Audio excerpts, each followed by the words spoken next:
Hey Brian, I just watched your last video and it really hit home to me. So I was going to write a comment and then I thought about it. And comments are great, but sometimes when we're sharing ourselves on video and there's the option of doing the video responses, they can just convey the feelings and thoughts a little better. So this isn't going to be anything strikingly profound, it's just a response. And a thank you for this last video you put up, and so many of the videos that you've made in this last year of your life that has been less than enviable, with some of the loss that you've gone through. And just thank you for sharing some of the wisdom that you're finding. It is so easy when we go through difficult times to become caught up in ourselves and in how we feel. That's the automatic desire in that type of situation, because how we feel seems to be everything, and it blocks out what we can see and who's around us and everything like that. And so to be able to take how we feel and acknowledge it and acknowledge the truth of it and the importance of it, and then apply it to everything around us instead of just letting it dominate everything that we are, is a very difficult skill to learn.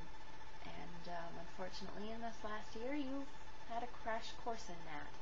I've experienced loss and difficult things, not much experience with death.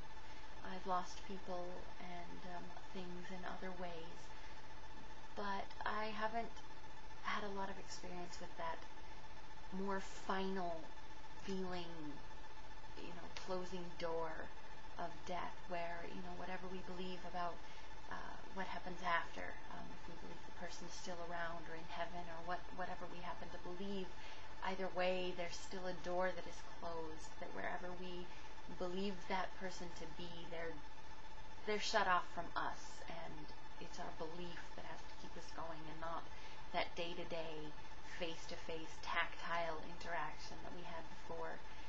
And I know that's hard to deal with. I watched my mom go through it when my grandmother passed away a couple of years ago. That was difficult for me, but I saw my mother going through it through the eyes of how I would feel one day,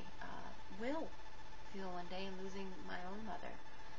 And being in a death and dying class, we're talking about it all the time, and it's such a difficult concept to grasp. From whatever religious or non-religious angle, any type of angle, it's still a difficult angle to grasp that we lose people in that way. And I basically just wanted to say that my thoughts and prayers are with you and your family, and that we, myself and everybody on YouTube that has come across your channel appreciate you so much, and we all feel for you right now with losing your father.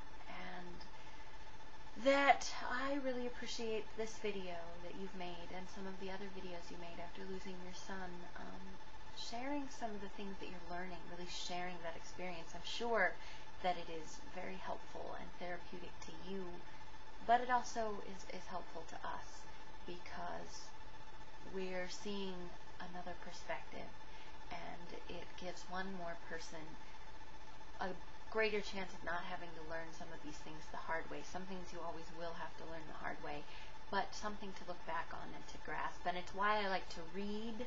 It's why I do many of the things that I do. It's why I'm an English major, because I believe that there's so much power and value in sharing our experiences in a literary form or in some other form. And YouTube has just provided a really neat, interactive, immediate, and visual way of doing that. And it's really great to see you using that.